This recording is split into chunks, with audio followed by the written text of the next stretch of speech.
मुझे नहीं पता कि आपने ये नोट किया है कि नहीं, पर एकदम से हम सबके फेवरेट हो गए। ट्रंप हमारी तारीफें करते हुए नहीं थकता, रोज आई लव यू पाकिस्तान कहता है पाकिस्तानी जबरदस्त प्रोडक्ट्स बनाते हैं। ये एकदम से सबको हुआ क्या है? दूसरी तरफ चाइना पहले भी बहुत मोहब्बत करता था, लेकिन चाइना भी अब एक स्टेप आगे चला गया। एससीओ के एलामिये में पहलगाम का जिक्र नहीं, लेकिन बलूचिस्तान का जिक्र डाल दिया है। ये हुआ क्या है?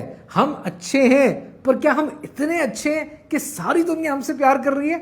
कहानी क्या है, आइए समझते हैं। अभी कुछ अर्सा पहले ट्रंप के बीच में और शी जिनपिंग के बीच में, यानी चाइना और यूएस के दरमियान एक बहुत बड़ी ट्रेड वॉर छिड़ी।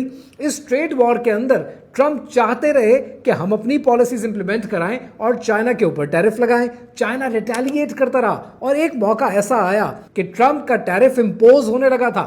तब चाइना ने ट्रंप के मुकाबले में अपना एक ट्रंप कार्ड खेला और रेयर अर्थ मिनरल्स की एक्सपोर्ट पे पाबंदी लगा। अब ये रेयर अर्थ मिनरल्स बड़े इंपॉर्टेंट हैं, क्योंकि चाइना का रेयर अर्थ मिनरल्स की 95% मार्केट पे अपना कंट्रोल है। ये चाइना के बोतो एरिया से, इनर मंगोलिया से निकलते हैं और ये मिनरल्स बड़े इंपॉर्टेंट हैं, क्योंकि ये मिलिट्री ग्रेड में इस्तेमाल होते हैं, हथियार बनाने के लिए इस्तेमाल होते हैं, स्मार्टफोन्स के लिए इस्तेमाल होते हैं। इसके अलावा ये ईवी कार्स के पार्ट्स बनाने के लिए इस्तेमाल होते हैं। ये इतना बड़ा प्रॉब्लम था कि अमेरिका ने फौरन एक एग्जीक्यूटिव ऑर्डर पास किया कि समंदर में उतर जाओ, रेयर अर्थ मिनरल्स ढूंढ कर निकालो, कहीं से भी निकालो, हमें चाहिए। अब चाइना ने यहां पर रेयर अर्थ मिनरल्स पे पाबंदी लगाकर अपने आप को तो सेव कर लिया, लेकिन यहीं पर एक खबर आ गई, और वो खबर ये थी कि दुनिया में सिर्फ चाइना ही इंडिजिनस नहीं है। दुनिया में ये एक और इलाका है जहां पर ये मिनरल्स में से 34 मिनरल्स फ्रीली अवेलेबल हैं, बड़ी तादाद में अवेलेबल हैं। मुश्किल नाम है,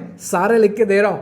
ये मिनरल्स बिलियंस की तादाद में। इनफैक्ट एक रिपोर्ट ये आई कि इनकी वर्थ इतनी है कि ये $50 ट्रिलियन के मिनरल्स हैं। और ये कहां पर है? ये है गिलगित बल्तिस्तान में। अब गिलगित बल्तिस्तान एकदम से सिग्निफिकेंस पकड़ेगा और कुछ अरसे में देखेंगे कि जितनी मोहब्बत निछावर हो रही है, ये इससे ज्यादा मोहब्बत आपको मिलने वाली है, क्योंकि इन मिनरल्स पे बड़े बड़ों की नजर है। और एकदम से आप सारी दुनिया के फेवरेट हो गए, ट्रंप के भी और चाइना के भी। इसीलिए सलीम कौसर ने कहा था कि मुझे दोस्तों का पता नहीं, मुझे दुश्मनों की खबर नहीं, मेरी दास्तां कोई और थी, मेरा वाकया कोई और है, मैं ख्याल हूं किसी और का, मुझे सोचता कोई और है, मैं नसीब हूं किसी और का, मुझे मांगता कोई और है।